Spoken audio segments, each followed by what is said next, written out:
네. 네, 감사합니다. 이번엔 뒤쪽 미디어월에 함께 참여하고 계신 풋뿌리 언론 질문 받아보겠습니다. 손 들어주시면 이번엔 제가 한번 지목해 보도록 하겠습니다. 네, 제일 먼저 손 들어주셨네요.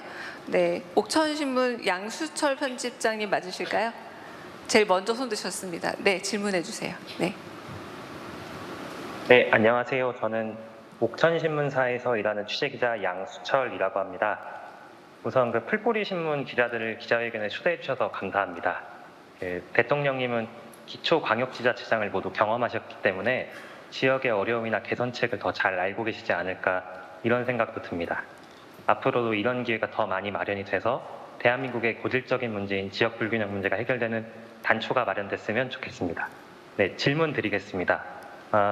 대통령께서는 수도권 과밀화와 지역균형 발전을 위해서 광역화를 공약을 하셨습니다. 하지만 지역균형 발전이 의도한 만큼 제대로 될 수 있을지는 좀 의문이 있다는 얘기도 나오는데요. 저는 인구 5만이 채 되지 않는 옥천군에 살고 있습니다. 대한민국 인구 절반이 수도권에 있는 것처럼 충북 인구 절반은 충북 내 대도시 청주에 몰려 있습니다. 광역화 전략이 오히려 소멸위기 기초지자체의 인구를 지역 내 대도시가 블랙홀처럼 빨아들일 것이고 심화시킬 것이라는 우려도 나옵니다. 오히려 기초지자체의 지원 정책이 촘촘하게 설계돼야 된다고 보는데요. 대통령님은 어떻게 보시는지 궁금합니다. 네. 그런데 어디서 많이 보던 분 같아요. 그런가요? 인상이 너무 좋으셨었나? 일단 반갑습니다. 제가 옥천신문은 제가 시민운동할 때도 저도 사실 지역 언론을 만드는 게 그때 제가 가지고 있던 여러 목표 중에 하나였는데 아주 모범적 사례로 제가 많이 언급했던 신문입니다. 이렇게 보게 돼서 반갑고요. 지역 균형 발전 과제 그리고 그 지역에서도 또 집중화의 문제 이걸 어떻게 해결할 거냐 이런 말씀인데 대한민국에서 제일 어려운 정책 과제 말씀을 하신 것 같습니다. 전 세계적 추세는 기본적으로 그런 것 같아요. 읍면에서 면 단위에서는 지방 소도시로 소위 읍내로 지방 소도시는 지방 대도시로 지방 대도시에서는 수도권으로 이제는 수도권은 뉴욕으로 이렇게 지금 가고 있죠. 실제로 제가 과장이 아니고 경제 활동은 그렇게 좀 이동하는 측면이 있습니다. 그 국장을 탈출해서 뉴욕으로 뭐 이렇게 가는 사람들이 있죠. 상당히 많습니다. 그건 일종의 하나의 흐름 같아요. 그 자체를 어떻게 막을 길은 없는 것 같고 다만 지방과 중앙의 과도한 불균형 문제는 심각하죠. 대한민국의 발전을 이제는 저해하는 요소가 된 것 같습니다. 과거에는 수도권 집중, 또는 일부 대기업 집중, 일부 계층 집중, 일부 산업 집중 이게 이제 성장 발전 전략이었는데 이제는 이게 이제 부작용을 낳기 시작했죠. 예를 들면 우리 사회의 특정 계층이 특권화된다든지 또는 특정 대기업에 대한 특혜가 재벌 문제를 낳는다든지 또는 수도권 집중 문제가 지방 소멸을 가져온다든지 이게 하나의 일종의 뭐 추세처럼 돼서 우리나라 이제 지속적 성장 발전을 가로막는 요인이 됐습니다. 그래서 저는 이게 전면적인 대전환을 해야 된다. 근데 이 추세 자체를 뭐 없앨 수는 없을 것 같아요. 그러나 우리가 이제 정책이나 또는 예산 배분이나 이런 데 있어서 지방을 배려하는 수준을 넘어서서 이제 지역 우선 정책을 해야 비로소 약간의 균형을 회복할 수 있지 않을까 싶어요. 저는 우리 이제 이번 정부, 새로운 정부의 여러 과제들이 있지만 핵심 과제 중에 하나가 이제 지역 균형 발전이라고 생각합니다.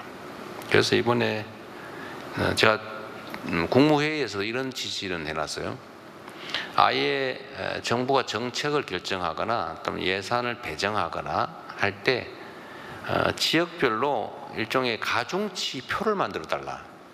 예를 들면 수도권에서의 거리, 아니면 지방 대도시에서의 거리, 또는 뭐 이런저런 뭐 지수들을 합쳐가지고, 예를 들면 우리가 아동수당을 지급한다. 예를 든 겁니다. 이게 하겠다는 거 아니에요. 꼭 뭐 예를 들면 문제가 돼서 절대 예를 들지 말라는 게 우리 참모델의 주장인데, 예.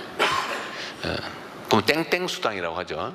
예. 땡땡수당을 지급한다고 하면 강원도 정서는 강원도니까, 또는 군단이니까, 또 인구 소멸 정도 심하니까, 그래서 가중치를 조금 줘가지고 여기는 1점 예를 들면 1.5, 저기 전북 무주는 뭐 1점 몇 이런 식으로 표를 만든 다음에 기본적으로 예산 배정을 정한 다음에 거기다 곱하기라는 거죠.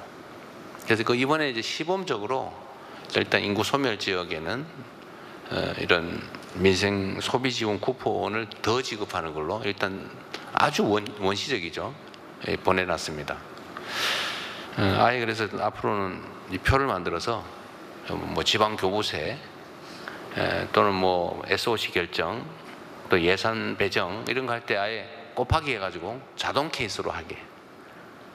그리고 지역 균형 발전 영향 분석을 의무화하는 방법도 지금 생각 중이에요. 그래서 이 가중치를 주거나 이걸 법률상 의무화하는 이것도 저희가 지금 구상 중인데, 이런 것들을 통해서 어쨌든 우리가 지방에 대해서 외면하지 않겠다라는 점을 좀 분명히 할 필요는 있을 것 같습니다. 그리고 지금 수도권의 주택 문제 심각하잖아요. 사실 주택 문제와 관련해서 뭐 이런 질문을 또 하실지 몰라서 미리 좀 말씀을 드리면, 새로운 신도시를 만들 거냐가 최근 논쟁거리인 것 같아요. 그런데 저는 이게 이제 주장이 엇갈리죠. 집이 부족하니까 있는 그린벨트 훼손해서라도 신도시 만들어서 계속 공급해야 된다, 이 주장이 있어요. 뭐 또 일리가 있죠. 그러나 조금만 벗어나서 지방 입장에서 보면 그거 소금물 계속 마시는 거 아니냐, 목마르다고. 계속 수도권 집중이 문제돼서 주택 문제가 생기는데 새로 자꾸 신도시 만들어 나가면 그게 또 수도권 집중을 불러오지 않냐. 또 말이 맞잖아요. 이 두 가지 측면을 이제 결단을 언젠가는 해야 될 텐데, 그러나 이미 결정 난 거, 이미 하기로 한 걸 바꿀 수는 없죠. 이미 하기로 한 건 하고 추가로 새로 만들지는 이런 지방 균형 발전, 그리고 우리 대한민국의 지속적인 성장 발전 전략이라는 면에서 그 측면에서 한번 검토해 봐야 될 것 같습니다. 대충 어떤 결론이 나올지는 각자 짐작할 수 있을 것 같아요. 좀 어렵긴 하지만 우리 양수철 우리 옥천신문 기자님, 옥천에 갑자기 볕이 들지는 잘 모르겠는데 그래도 이 수도권 집중이라고 하는 이런 정말 너무 급격한 흐름은 일단은 좀 완화되지 않겠냐 기대를 하셔도 될 것 같습니다. 옥천이 엄청 좋아질지는 잘 모르겠어요. 그러나 옥천을 포함한 소멸 지역에 대한 각별한 대책들은 계속 구상하고 집행해 나갈 생각입니다. 그 중에 하나가 저는 농촌 기본소득을 지금은 몇 개 선별적으로라도 시작을 해보겠지만 그게 이제 효율성이 높으면 뭐 그런 것도 하나의 수단이 되겠죠. 그런다고 해서 뭐 우리 국민들한테 세금 더 걷거나 그럴 건 아니고, 그것 때문에 세금을 더 걷거나 그러지는 않을 테니까